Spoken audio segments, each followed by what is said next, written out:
This is a test. This is a test of the Acoustic Homestead Project. This is only a test. It took me a little while to pick up the guitar, but after I started picking up the guitar and learning that, that's when I realized that I want to make my own music. I'll just play in my living room and I'm around my bonfire. I'm happy. Whether you're listening or playing, somebody can relate to something, and it's a feel good thing for sure.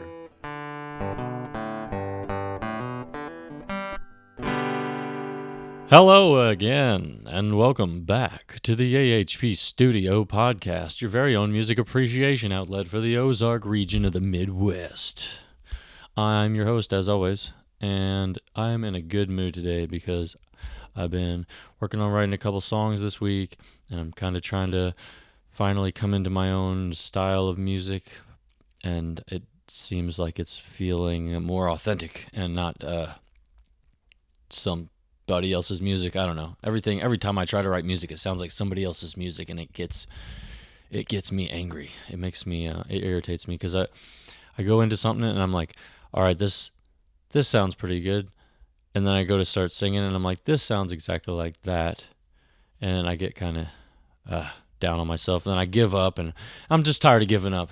I'm getting a little bit better at the poetry side of things, and I'm trying to put in a more natural approach to, like, how does this poetry sound like it should be sung, or I don't know. Anyway, so yeah, today's episode is Daphne Culver. I had a good couple weeks of texting back and forth with her, trying to figure out the best time, place to do our interview, and we finally came up with a little place down in my hometown of Park Hills, Missouri, called the Ashler Reception Hall.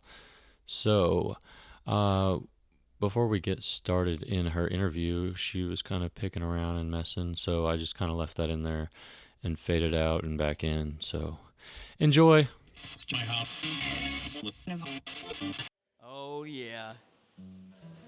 Late nights with Jazzy D.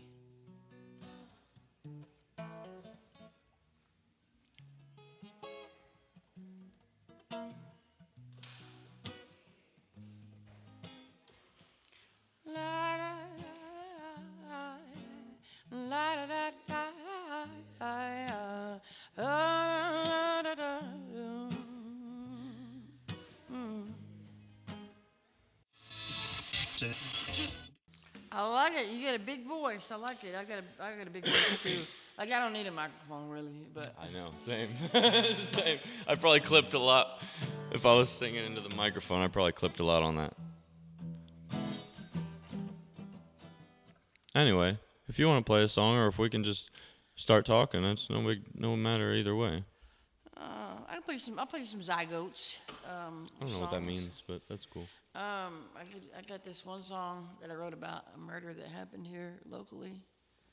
Dude, I'm in the process of writing a song about a murder that happened in Steelville. Yeah, That's insane. This guy turned out to be his. How I know about it is I was visiting Missouri. I was staying in Missouri because I had a surgery, and I was staying at my brother's house, and he lives over off the big river, and a bunch of it was like we were out. It was like I can't remember if it was like the week before or the week after. Anyways, we were out by the river, and we kept on hearing, like, it's normal to hear some gunshots out in the sticks. People be firing off, but this was like a lot, and they sounded like semi-automatics and all kinds of stuff. And to the point where my brother called in. He was like, "Hey, I don't know if this is like what's going on over here, but it echoes, off the river." Yeah. And he called in, and whoever the dispatcher was like, "You're not the first person that's called about this." Anyways, fast forward, next day, big old giant dude's floating down the river, dead body. And turns out he is the Grand Wizard or something like that of the Ku Klux Klan. And apparently this is like, there's a whole clan, I guess. I don't know what you call their posse. Anyways, and something Ancona, I believe was his name. Well, anyway, so they were like pulling all these people, and they kind of assumed that it had something to do with his nefarious behavior.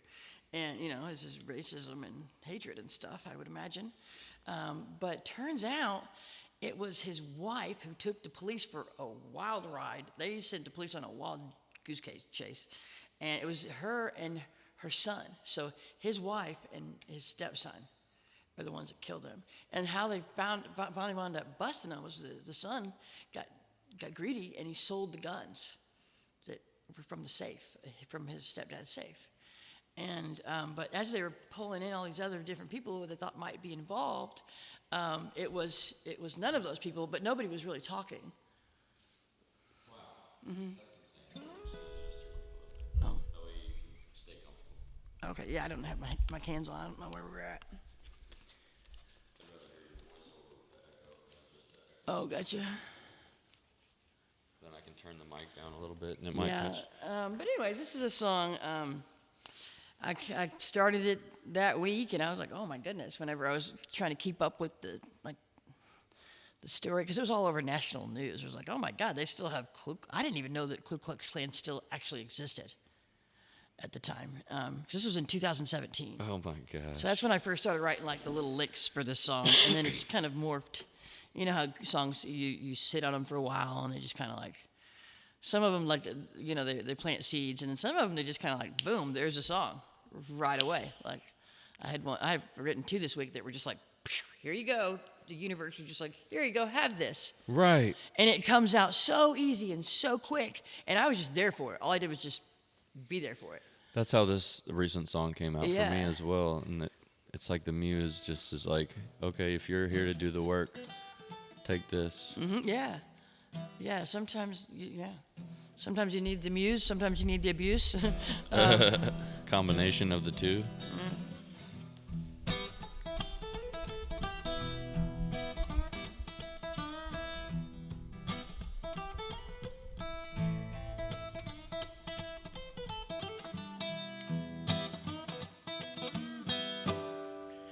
You can ask me all the questions you like. You can put me in a cell for the night. I ain't talking.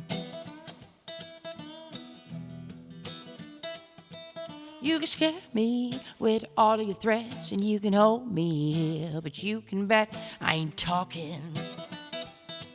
And it's true, I heard the bullets fly, and I heard screams from that man's wife, but I never saw nothing, never opened my eyes, no. I ain't talking.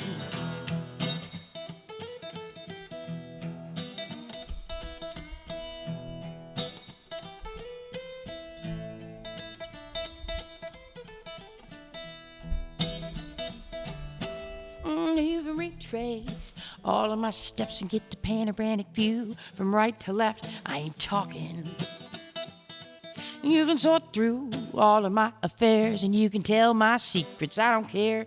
I ain't talking. And it's true, I heard the bullets fly and I heard screams from that man's wife, but I never saw nothing, never opened my eyes, no. And then I just kind of go into a dance song here, I guess. It kind of gets a little bit out of control.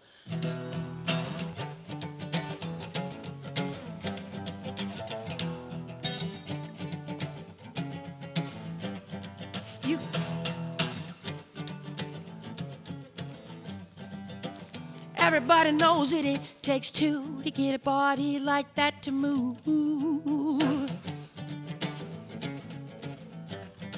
Oh, everybody knows it takes 2 to get a body like that to move.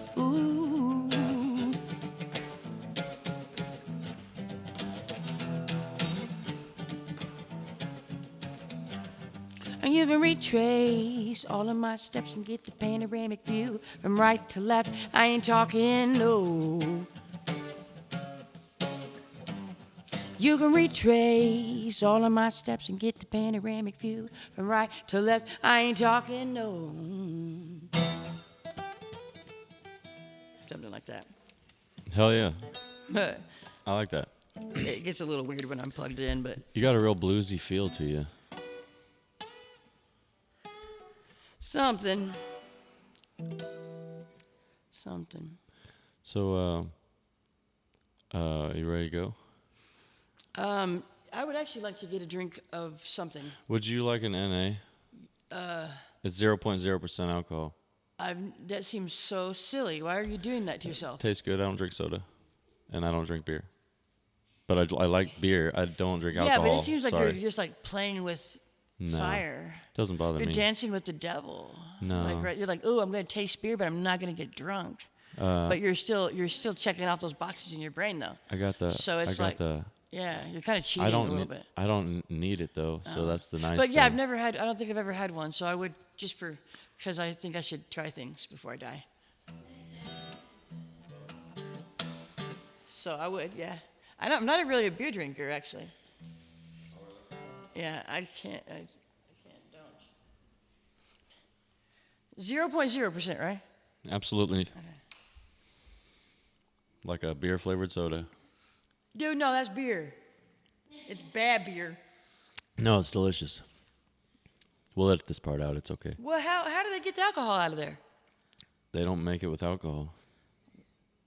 Is it just urine or what? I'm just kidding. Your character. I'm just teasing. All right. So I have to tell you a confession before we start. I was born without an accent, so this one's completely fake. Righto. I was born with this accent.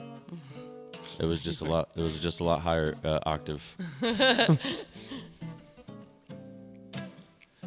So, what do you think about? Well, never mind. I was gonna say, I like the song that you played a lot.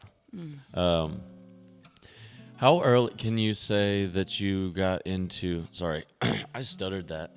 It don't matter. You're in good company. I'm the editor. I can fuck this up as much as I want to. How old was I when I won? Okay, so First time I saw MacGyver? oh the hell. Let's start there. I'm just kidding. What can you say is like the earliest phase that you got really like into music as far as wanting to play an instrument? I've been playing an instrument since I was a wee bit. We had a piano at our house. Piano was my first instrument. Oh wow. And I was just kind of I guess a natural. Just didn't have any formal training. And I could mimic. I could figure out what sound was. Once I figured out right is higher and left is lower, it was like game on. And then, so I've been playing piano for a long time. But I didn't pick up a guitar. I think I was probably right before 15, maybe. Oh yeah. Interesting. And I didn't sing into a microphone until I was 27 or 28, maybe. I never wanted to be a singer. I wanted to be a guitar player or a pianist or a trumpet player or something. Actually, I played the trumpet for 7 years. I played trumpet, baritone, tuba, Yeah. Accordion. I Never- play all kinds of stuff. I played mandolin, banjo, everything. I like music. It's like I used to just take a guitar around with me everywhere I went, it was like something to do and make me feel more comfortable. You know, because I always feel like things get awkward. Yeah. Sometimes, in life you feel nervous or whatever, and I always felt better. Like it was like my emotional support thing or something. I feel the same way. I'm not very much of a public Yeah. attention. Yeah. So having the guitar is like, it was. Hide behind here. Yeah. And do something cool. It sounds pretty. Pretend I know how to play this so I can sing. Yeah, and when things like, I remember when I was younger, it's like I would go to parties and, sometimes like people would be drunk and things would get a little out of control. And I would use the guitar to like deflect tension and, make jokes and like make silly songs. My first several, probably, I don't know, 5 or 10 songs were just like comedy songs. Yeah. Stupid. Like I was so young and immature and they were silly. Like one of them's called Bow Chicka Bow Wow. And it's about finding out your best friend is a lesbian. It's funny. And then, just really raunchy stuff too. But yeah, that's what I spent my first couple hammers at trying to write songs were just silliness. It's fun. And I always wrote out the harmonies and all the other parts that I could hear. I could always hear the whole thing in my head. Right on. Was that in like high school or? Yeah. I guess, yeah. I I was really playing by the time I moved. I went to 4 different high schools, so I was trying to think of what school I was in when I started playing guitar. Yeah, I was gonna ask you. Did you grow up in Missouri? Okay. Yeah, and then I moved to Tennessee. Dropped out of college, auditioned for a band, and got the gig. Supposed to go on tour. Everybody's living in this big old house in East Nashville at the time. Well, now the house it's all been gentrified over there. Like they knocked down all the. It's crazy over there right now. Anyways, but we lived in, actually it was Hank Williams III's old house. Wow. Yeah, Junior's sons. Yeah, it was a big house, and everybody in the whole band lived there, and I had a van. And it turns out it was not the kind of, that wasn't the lifestyle I wanted, and with this particular group, and I was like, nah, I'm not down with this. And they were getting in fights all the time, and and coming from like an abuse loop, like I got emancipated when I was 16, and coming from like that kind of, I was trying to get away from that kind of stuff. I didn't want to just go run into it. I didn't know that I had until I'd already gotten into it. And I'm like 2 shows in, and I've already got a chunk of hair pulled out of my head, because this guy's like, the drummer guy he was unhinged. Anyways. Ugh. Yeah, and so I was like, you know what? I don't care. I don't know what I'm gonna do, but I know I'm not doing this. So I had like my mattress and my guitar, and I only had like suitcase full of stuff. Anyways, I was still a kid, and I was like, just whatever. So I just kind of camped out in my van until I figured it out, and I finally got a job at Valvoline in Nashville. And I worked there, and I worked my way up to become a store manager, and I did that for a long time. I worked on cars for like 10 years. Oh wow. Yeah, and I was living in my van for a little while, a couple of different times whenever I was trying to get it figured out, Yeah. Trying to figure out how to adult, man. And, it's a process. It is. I didn't have anybody to call on to, I didn't have, I was estranged from my family at the time, and I didn't know anybody over there, really. There's the bass player, she quit with me. I felt like it was that, who's coming with me? Like, I don't know if you remember that movie, Half Baked. Yeah. He's like, I'm not gonna do. I kind of felt like that, but the bass player, she came with me. We ended up getting a place together eventually. So. That's cool. Yeah. Good times, yeah. Is that around That was a long time ago. That was God, when was that? 2008 or something like that. Oh wow. Yeah, Right. and I didn't, like I said, I didn't start doing music until much later. I was not a spring chicken when I started. Because that kind of like, I was like, ugh, if that's what music is like, I am good. I'll just play in my living room and I'm around my bonfire. I'm happy. I'm cool with that. And I did that, and then I met up with this, one of my friends had started dating this character named JK, and she was a ukulele player, and she loved music so much that she like made me love it again. You know what I mean? And she'd come over and she'd jam, even if it was terrible. You could tell she was like super into it, and she was like loving everything I did. And maybe I needed that because my ex before that told me that I sounded like elevator music or something. Oh my gosh. And so I just was kind of like, I guess I just won't really make that a focus anymore. And she gave me the confidence, and we ended up starting a band that did pretty well called the Granny Whites. We played like Nashville Pride, and we were kind of like a party band, really. It was all girls, and everybody was singing. It was fun. We got to play Bridgestone. Oh, that's awesome. Yeah, that was cool. And then that kind of band dissolved. Everybody got married, and one of them had a kid, and then I got asked if I could do something outside of that band for the state fair. So they're like, I'll pay you $1,000 if you can get 45-minute set together. And I was like, you bet that ass I will. That was like, hell yeah. So I called upon some friends that were not in the Granny Whites that I had been jamming with, just like bonfire parties that I'd thrown. Got this chick named Courtney. She was a cello player. This chick named Jen. She was an amazing singer. And Adam Taylor, he's actually going to be on this album again. He's going to be on my next album too. He's freaking a savant. I mean, every single person in the band makes me look like a terrible musician next to them. Man. I was always the least talented person on stage every time. And I had sometimes if we were traveling or whatever, I might have to have different people swapping in and out just because life, everybody's life, but no matter who it was, for the most part, I was the least talented person up on that stage, and I was the namesake. So. Oh my goodness. Yeah. Well, I can't imagine it being that way. It really was. I mean, I wrote the songs, but they were It's good. The they were accompaniment shredders, man. makes it more of a full song. You Yeah. know, I feel like the song that I just played for you a bit ago is one of those songs that really needs. It reminds me of something else, though. I don't know. Almost exactly like something else. That's what I hate about like trying to write music. I'm trying to write 'Cause you're something like, oh my authentic, God, and it's like and it then sounds it like sounds like something something else. Yeah. I did that with that song I was messing with this week, and I was like,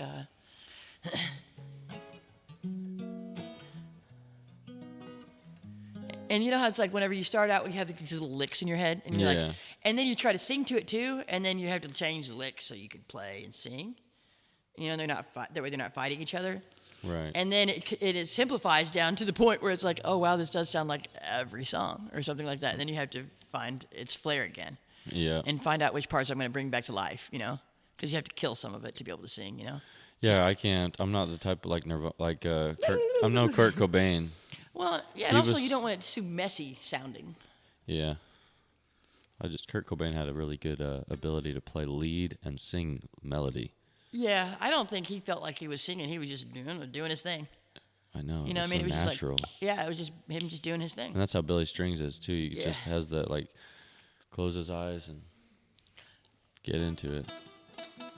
Yeah. Yeah, Billy Strings, he's positioned pretty well from the get-go with his family being Yeah. who they are and how they are.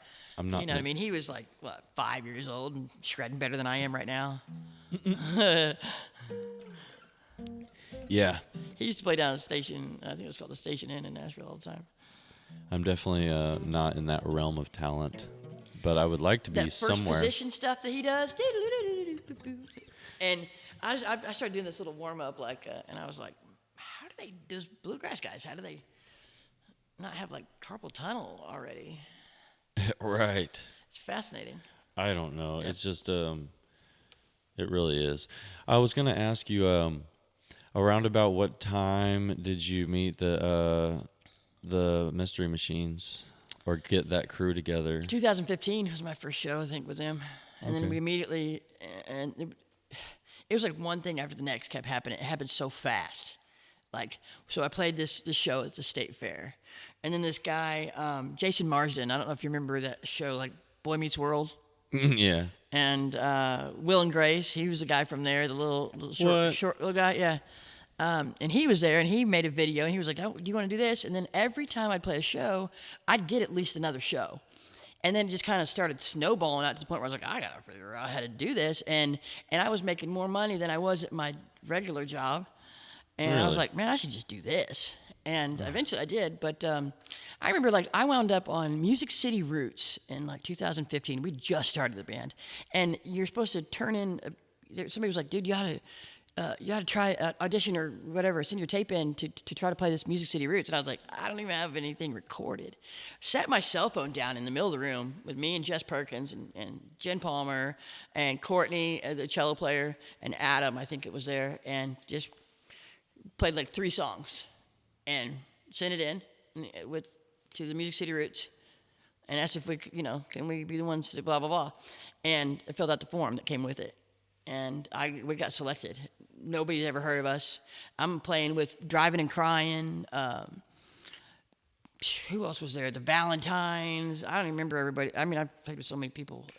But anyways, I just kept on doing boom, one thing after the next. And then we got Music City Music City Mayhem, which is for the Lightning 100. It's the nation's biggest independent radio station. And they had this kind of like a battle of a bands thing. Mm-hmm. Which I was like, there's no way I'm going to win if you have to have people call in and vote and stuff like that. Because I just didn't know that many people because I'm kind of introverted. Even whenever I throw parties, it's not ragers. 5 or 8. These are people that I know everyone's name, and it's I'm pretty laid back in that aspect, I guess. Right. And I was like, oh, there's no way. Well, we got second. I guess technically it's called second place, but they told us they said it's already predetermined who's going to win. And I was like, okay, well, and these guys were good. And it was Smooth Hill and Smith. and they were good, and so they won. And we knew they were going to win, and anyways, so I was like, oh, well, that was a bummer, but it was cool to get some good video and some good press or whatever. Yeah. You know, I was like, that's cool. And then I don't know, I was having a really bad day that day, the day they called me, and I was like, when I get really depressed, I go to guitar stores and play weird guitars that I can't afford, and it cheers me up somehow. And sometimes I'll like to wear like, I don't know, suspenders or something like that. It's like, oh, okay. It gets me in a better mood, and it's like, okay, cool. So I was at this guitar store where I would hang out whenever I get bummed out, and my phone rings, and it's the dude. I don't remember if it was Wells or what the guy's name was, but they called and they said, hey, we want you to play live on the green anyways, even though you didn't technically win, but we all wanted you to play. I was like, oh, snap. Ben Folds 5, like all these, yeah. It was, wow. Yeah, it was cool. Yeah, it was just like it was just like boom, boom, boom, boom, boom, boom. That kind of stuff was just happening. And then we were on a TV show, next thing I know. And then we were on this, and then, I mean, it was just out of control. And then in Nashville, there's this thing where it's like, I always say, like, we got to have a dustpan for all the names people be dropping. You know what I'm saying? And it's like, so people make all these promises to you. They're going to do stuff for you and all these things. And when you're new to the game, you start believing everybody. And then you get to this point where you're jaded and you're like, oh, God, I don't even care what you think you can give me because I just don't even want to hear it anymore. I'm not interested in whatever you're selling because you're talking too close to my face. And you know what I mean? Because that's how these kinds of people, like those types of people are. They'll come right at you, and right after you're sweaty, you just got done playing a show, like, and they corner you, and then they try to tell you that they're going to sell you their dream or your dream or whatever, and they want you to do all these things and blah, blah, blah. Anyways, well, I had this kind of thing happen, but this one was different. This guy was like, I want to get you on an album, and we want you to do this Roger Miller song. The only Roger Miller song I could think of off the top of my head was "Dang Me." Right. Find the real name. And so, anyways, I had to do some deep diving, and I wasn't even sure if this guy was full of it or not. Turns out he was not full of it at all, and that's how I got into the Rolling Stones magazine. But I treated him like he was full of it. Oh, I my was God. rude to him probably, and I was just like, man, whatever. I'll see it. I'll believe it when I see it, type of thing, you know. And I was real kind of like, because I was just so jaded by everybody lying to me all the time. Right. Is what it felt like in Nashville, and it still feels like that in Nashville. Anyways, yeah, and I wound up getting on this album with like Willie Nelson, Dolly Parton, Cake, and all these guys, and that was my first time I was ever in the Rolling Stone magazine. It was from this guy who, the one time I was like, nah, like whenever I'd argue, like I felt like I was like, ugh, I don't want to talk to anybody about anything. Then this guy comes up, and he's actually legit, and he turns out to be a really nice guy. We became friends. I'm still friends with him now. Yeah. You probably had to reach that point in your life to have the attitude of like, fuck it. Yeah. If it happens for real, it happens. But I'm just gonna keep doing my thing and going in my direction and stop trying to pull from what people are. They're just trying to hype you up in the wrong direction and make money off of you. Is basically what it is. And they would pull you around for all these meetings that never did anything. They want to meet and they want to schmooze. And it was like they would bring somebody else. It was like we were making, I don't even know what the point was, honestly. It was just a bunch of time wasting. And I was so jaded by it. I was like, whatever, I'm fine with or without y'all. I got a tour booked. I'm good. And then I got my first highest paying gig ever randomly. I don't even know how they heard of me. Got to open up for Coulter Wall in Des Moines. And they paid goodness. And they paid for us for hotels. They gave me a podcast interview, like a something else interview. I mean, we were busy. It was a long drive to get up there from Nashville, but yeah, it was my first. It was like several grand, and I was like, wow, that's amazing. Okay, and they were treating us like rock stars, and it was cool. And I was like, how did they hear of me? Like, and then I got asked to go on a tour of Germany, and I was like, how did they hear of me? I don't even know how that stuff goes, but yeah. That's insane, dude. Mm-hmm. Coulter Wall is actually one of my big influences in music, songwriting, and little baby. He's such a little play. So, you're not the first person I've heard say that. He's not like a baby, like a whiny baby. He's like, such a small, statured guy, but he's just young. And I think he's cool. 20. He's around about a little bit younger than me, actually.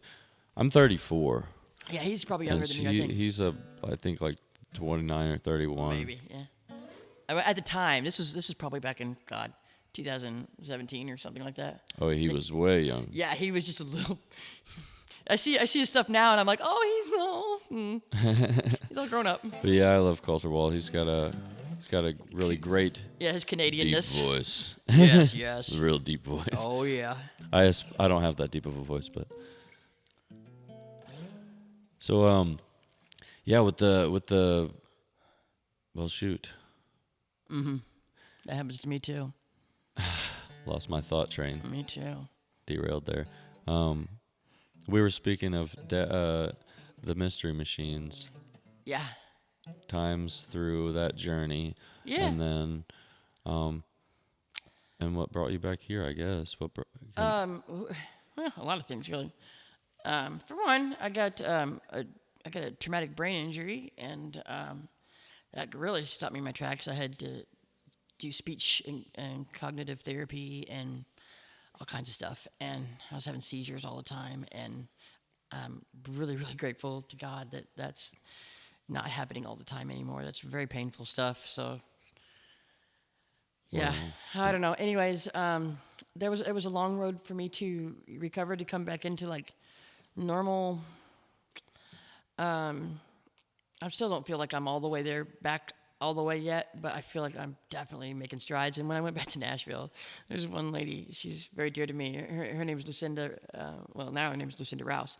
Anyways, she's one of the only people that's been there, like, seen me from getting out of the hospital or being in the hospital till like now, and has seen me like every step of the way. And it meant a lot to me. She was like, Daphne, you leveled up. And I was like, thank God. Because I was like, I couldn't get my mouth to work. I couldn't get my hands to work. I was dropping things all the time. It was, it was a really difficult time. yes.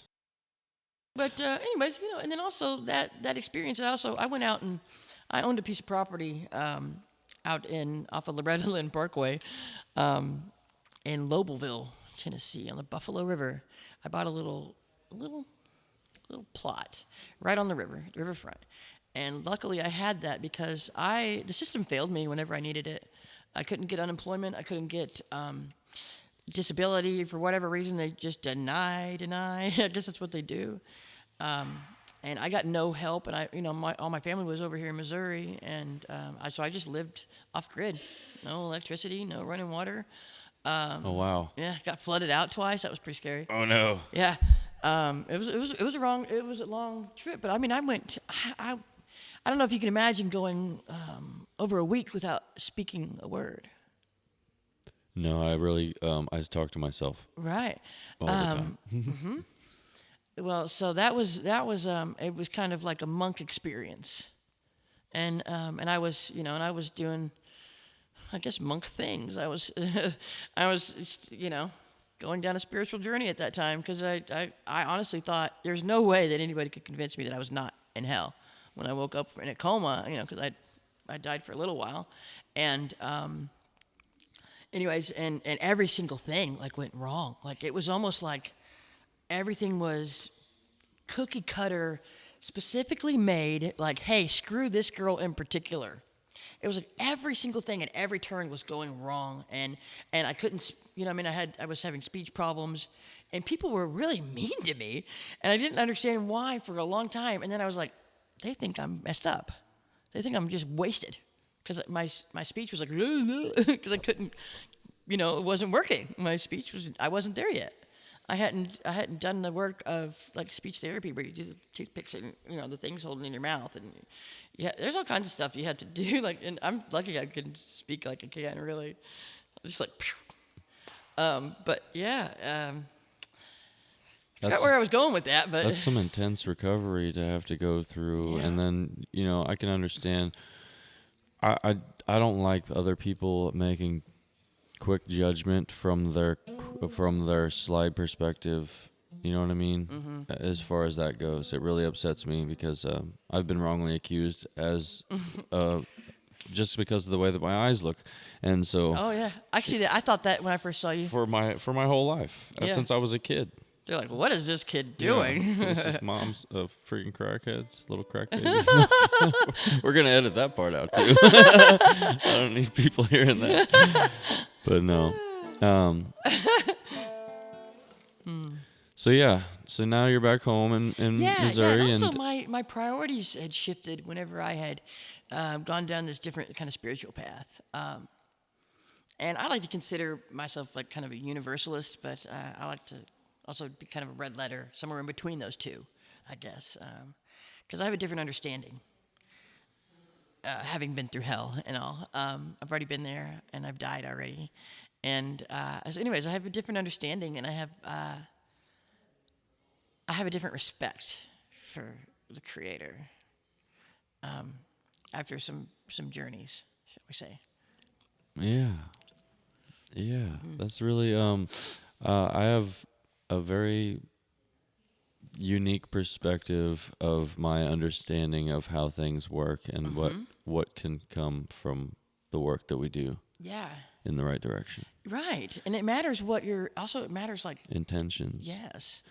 Good intentions and positive energy to be put out there. So, like, the reason I'm doing this podcast, as it is really just to connect. I know it tastes good, doesn't it? Now it's kind of growing on me now.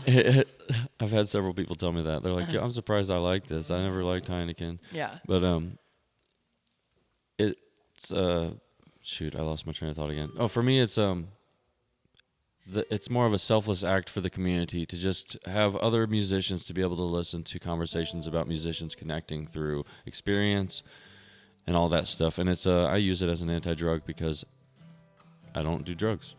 So music is my anti-drug, and having these influential conversations keeps me inspired to try to write better music, to try to write better experiences so that people can feel my music instead of just hearing background music per se. Yeah, that's one of the more difficult things about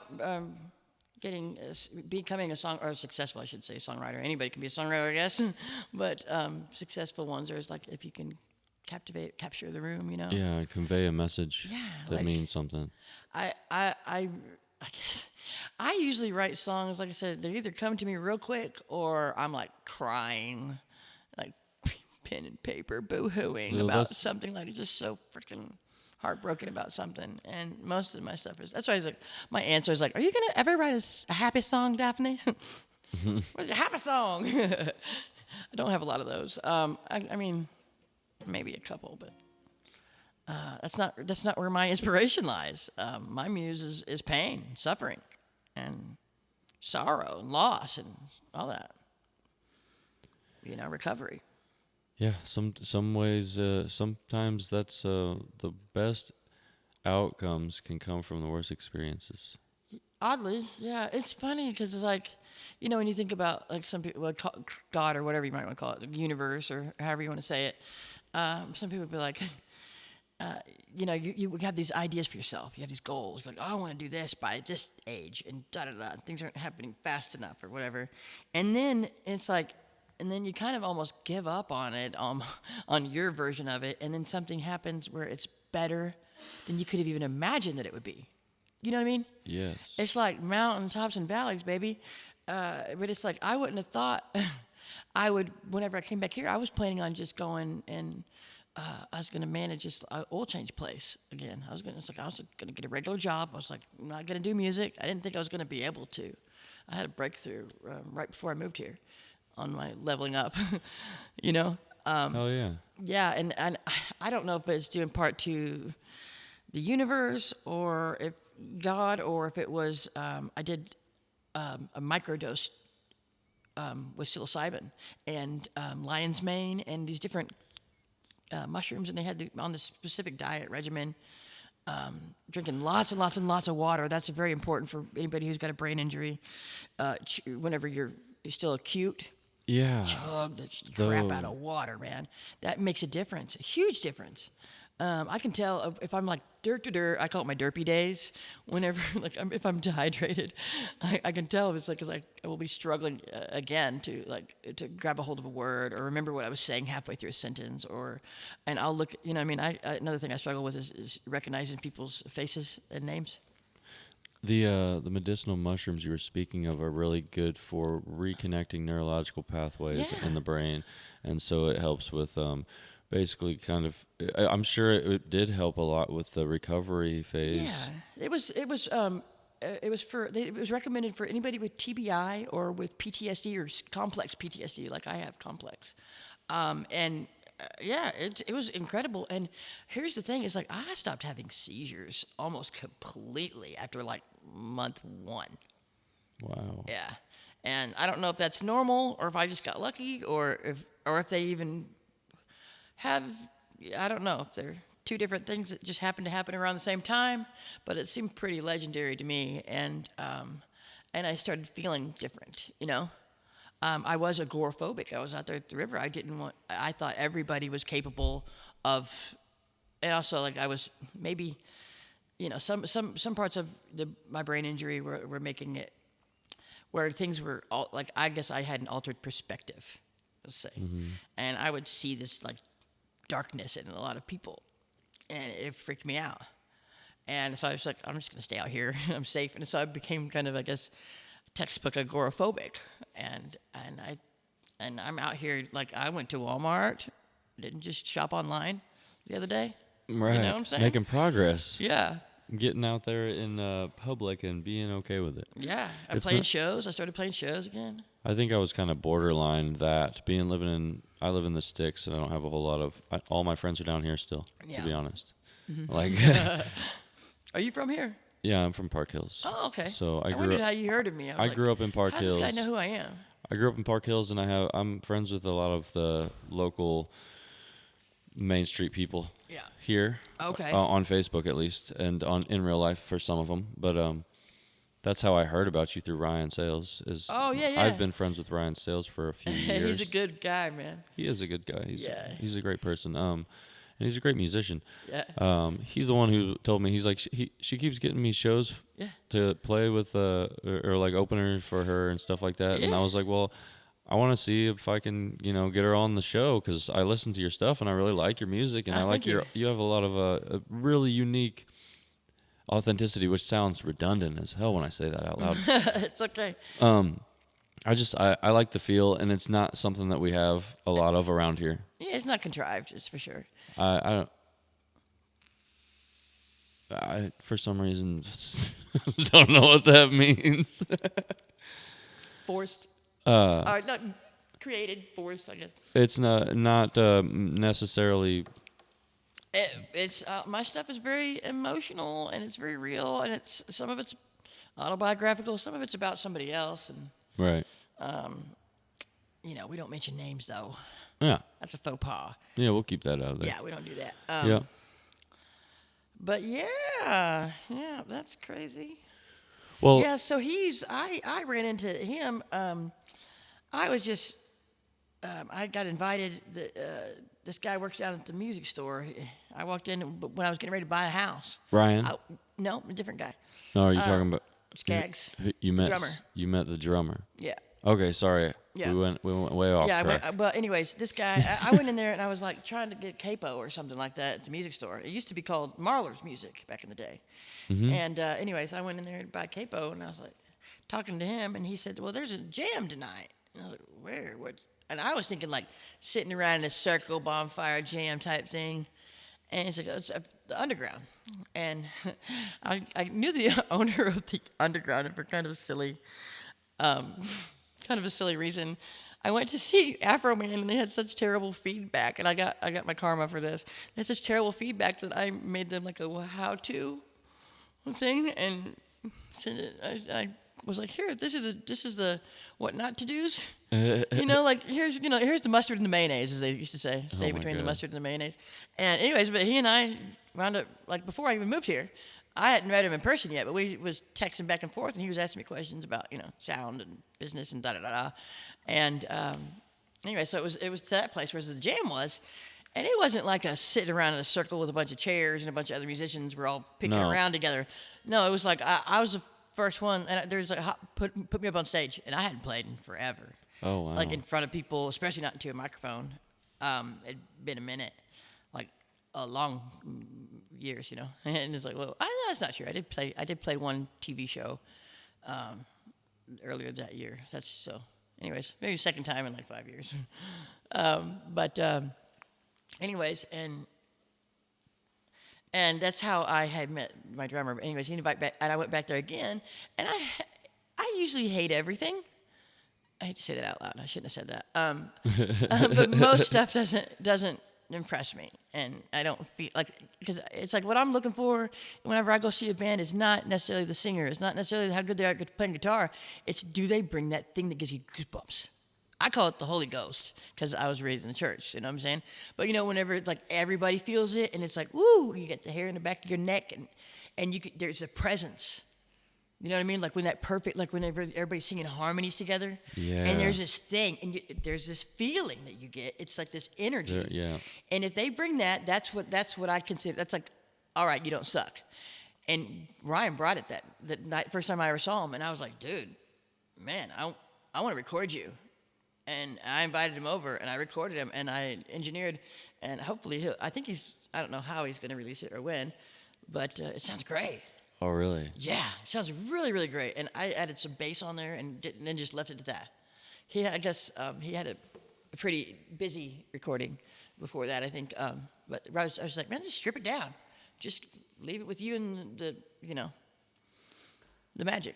Yeah, because he has an authentic voice. Yeah, and it's interesting too, and I was like, heck yeah, and then I went up to play, and somebody invited me to go play in Arnold, this rock club, man. It was like death metal bands, punk rock bands, and then here's me with an acoustic guitar, and I played right in between a metal band and and a punk band, and I nailed it. And this guy was there, and he was like, I want to get you on this TV show, and I want to take you up here into Iowa. And he booked me like 3 shows right off the gate, like within days. I was up in Iowa playing up there. Wow. It's just like the way it goes. And then I was going to try to invite Ryan that time, and he couldn't make it. He had plans or something. And so then I was like, well, I'll get you next time. I didn't know if there was going to be a next time, but there was. And it was like a couple, not very far after. And he came up, and he had a great time, right? It was fun. And he had the whole bar singing along, and he was just, I think it was his first, like, what? And he, he was getting paid, and it was cool. And it was nice to see him, like, get so giddy. It was fun. Yeah, that's pretty awesome. Yeah, I was trying to, like, you can do this, man. You got this. That's pretty awesome. So, yeah. Well, it was really great getting to talk to you. Finally, it was great getting to meet you. And if you'd like to play a song as a closure, or then we can get that set up. And Yeah, I can do that. Trying to think of which song to do. You tell me when. All right, whenever you're ready. Okay.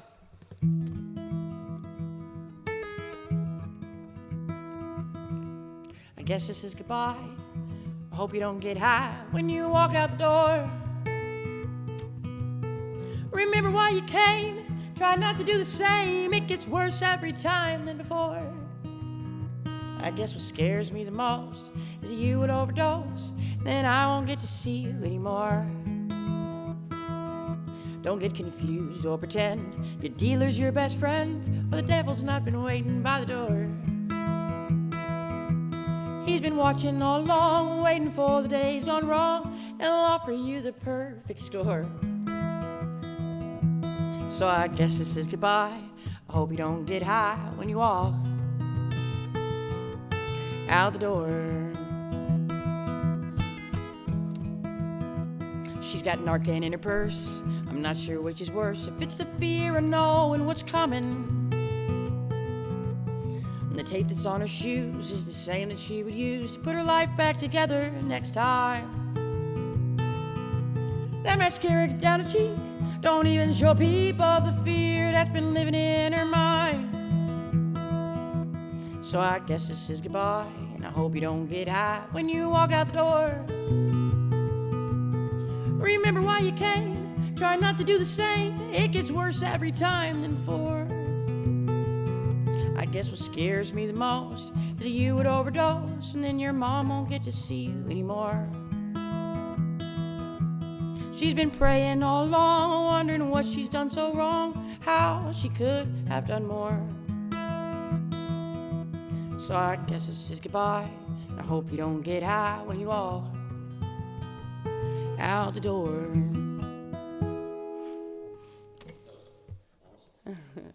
That's a little ditty there.